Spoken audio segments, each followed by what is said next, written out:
The chairs are set, the menu's almost ready. The last-minute jitters hit. Oh, crap. As Mark and Colleen Alston get ready for a big moment. Having a building full of happy people after we've sat in this empty building for a year, that's all I want. That's all they wanted. But last week, we showed you what the Bayou got instead. I will never feed into this propaganda V for Vendetta type bullshit. V for Get Vendetta? the red tape off your eyes, sir.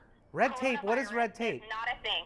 Red tape means propaganda, sir. Wake the up. I hope your business tanks after this. Hundreds of calls, emails, and bad reviews, all because they require COVID-19 vaccine cards to get in. Since then, they say, There we go, cool.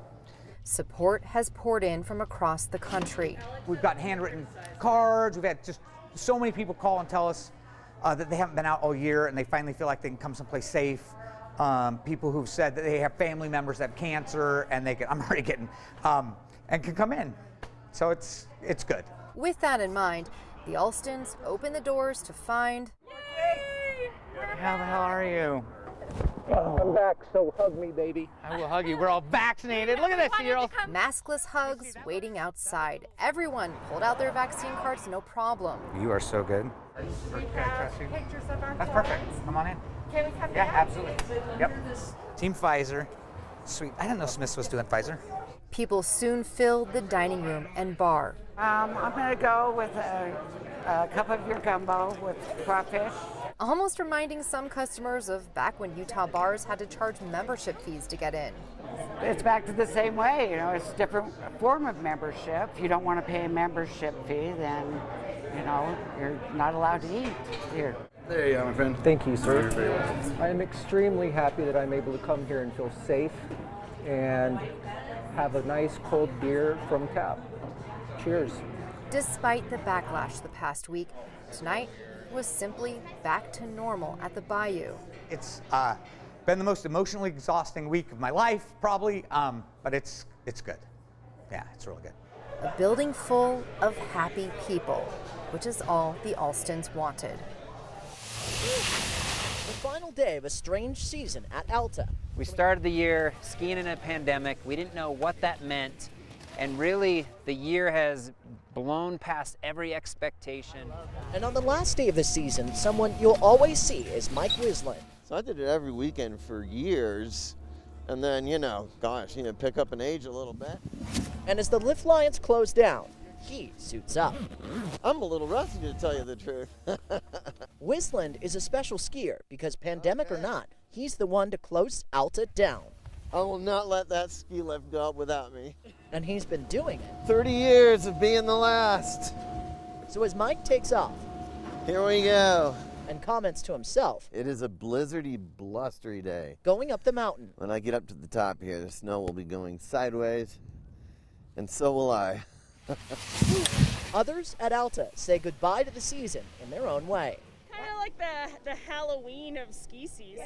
The ski season was a little bit weird. We all experienced the pandemic differently. Surprisingly, I had a lot of actually really great powder days. All my joy of this hard time came from skiing this year and skiing with these guys. So this is where my happy place was all year long. To close out the day for thousands. It's been great 30 years. Can't wait for the next 30.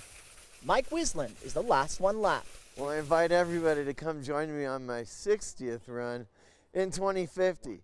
On the slopes. Yeah. Join me next year.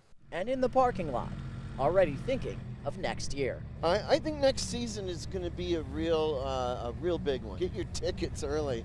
I know I am.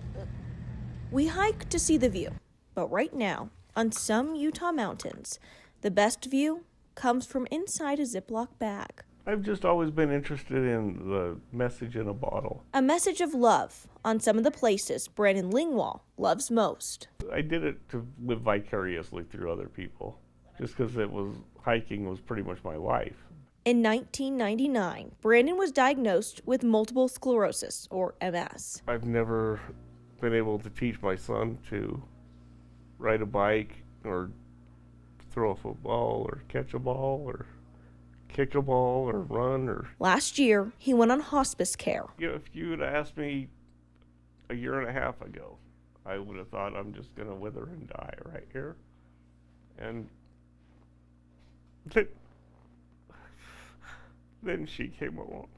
Brenna Brooks is Brandon's hospice social worker, formally, but truthfully, she's his beacon of hope. I never thought I'd go on hospice and it would give me a reason to live. Their friendship has changed both their lives. A lot of people will ask, like, how can you do that job? It's such a sad and hard job, but it's people like Brandon that remind you how lucky it is to be able to witness someone's story. Brandon's story isn't over. These letters are proof of that. I didn't think I would have a huge footprint on this earth after I was diagnosed, and then all of a sudden we came up with this idea and it's got huge. Brenna helped make this possible, hiking Brandon's message up the mountain. The opportunity to be Brandon's hands and type out his words, and to be his legs and hike this to a mountain, it was such an honor and such a privilege. The message is simple. Read it, take a picture, and send it to Brandon, telling him how it impacted you. And the messages just keep on coming. Oh yeah, I forget about MS when after somebody finds it. And every time my phone dings off a notification, I'm so excited to get to it. Well, Brandon's view is coming from a photo. It's the most beautiful one he's ever seen, because it's spreading the most important thing of all, love. With the time you have left, hug everybody you know every day.